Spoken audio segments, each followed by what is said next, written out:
नमस्कार दोस्तों, स्वागत है आपका प्रथम अध्याय के दूसरे वीडियो में। दोस्तों, इस वीडियो में मैं आपको चौथे, पांचवे और छठे श्लोक की जानकारी दूंगा।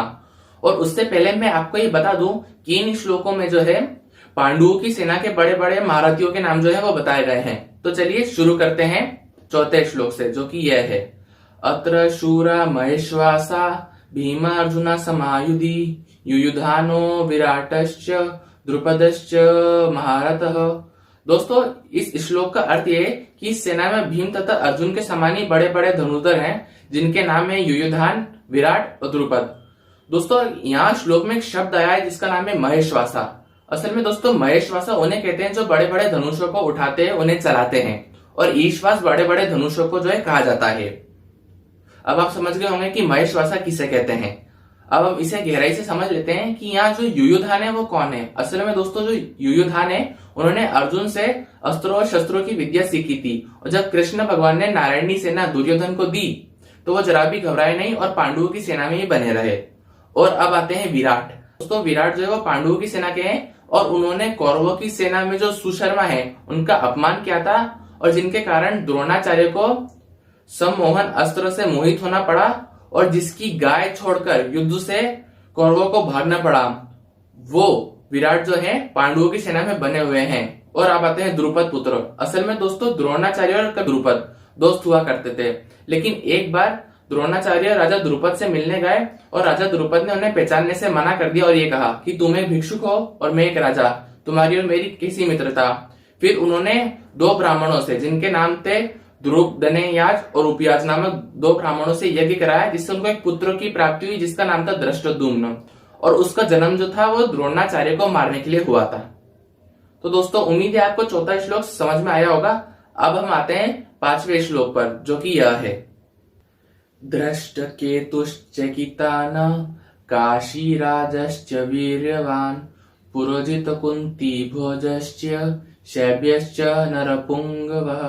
दोस्तों, इस श्लोक का अर्थ यह है कि इस सेना में जो है दृष्ट केतु, चेकितान, काशीराज, पुरोजित, कुंती भोज और शैब्य जैसे बड़े बड़े महारथी हैं। अब दोस्तों, अब हम इन्हें समझ लेते हैं गहराई से। तो यहाँ जो दृष्ट केतु हैं, इनके पिता को जो है शिशुपाल को जो है कृष्ण भगवान ने भरी सभा में अपने चक्र से मार दिया। ये जानते हुए भी दृष्ट केतु जो है वो पांडवों के पक्ष में ही खड़े हुए हैं। और चेकितान, सारी यादव सेना जो है वो कौरवों के पक्ष में खड़ी है, लेकिन यादव चेकितान जो है वो पांडवों के पक्ष में ही खड़े हुए हैं। काशीराज, ये बहुत बड़े महारथी और शूरवीर हैं, लेकिन ये पांडवों के पक्ष में खड़े हुए हैं। और पुरोजित और कुंती भोज, असल में ये रिश्तेदारी में पांडवों और कौरवों के मामा है, लेकिन इनके मन में पक्षपात होने के कारण जो है ये जो है पांडवों के पक्ष में ही खड़े हुए हैं। शैब्य, और शैब्य जो है दोस्तों, ये युधिष्ठिर के ससुर हैं। ये मनुष्य में बहुत श्रेष्ठ और बहुत बलवान है, और ये भी पांडवों के पक्ष में खड़े हुए हैं। अब दोस्तों, अब हम आते हैं छठे श्लोक पर, जो कि यह है। युधामन्युश्च विक्रांत उत्तमोंजांश्च वीर्यवान सौभद्र द्रौपदयाश्च सर्व एवं महारथः। दोस्तों, इस श्लोक का अर्थ यह है कि इस सेना में युधामन्यु, उत्तमोंजा, सुभद्रा का पुत्र और द्रौपदी के पुत्र भी शामिल है। अब दोस्तों, अब हम इन्हें गहराई से समझ लेते हैं। असल में युधामन्यु और उत्तमोंजा जो है ये पांचाल देश के बहुत बड़े बड़े वीर हैं, बहुत बलवान हैं, और ये अर्जुन की बेरी के नीचे नियुक्त किए गए हैं अर्जुन की रक्षा के लिए। और अब आती है सुभद्रा जी। असल में कृष्ण भगवान की बहन है, और इनके गर्भ से जन्मे हैं अभिमन्यु। अभिमन्यु इतने वीर हैं कि उन्होंने गर्भ में जो है चक्रव्यूह को भेदने की विद्या सीख ली थी। और अब आते हैं हम द्रौपदी जी। आपको तो मालूम है द्रौपदी जी का जो विवाह है वो 5 पांडवों से हुआ था, और उनके गर्भ से जन्मे हैं प्रतिविंध्य, सूत सोम, श्रुतकर्मा, श्रुतसेन और शांतनिक जो है इनके गर्भ से जन्मे हैं। तो दोस्तों, उम्मीद है आपको वीडियो पसंद आया होगा।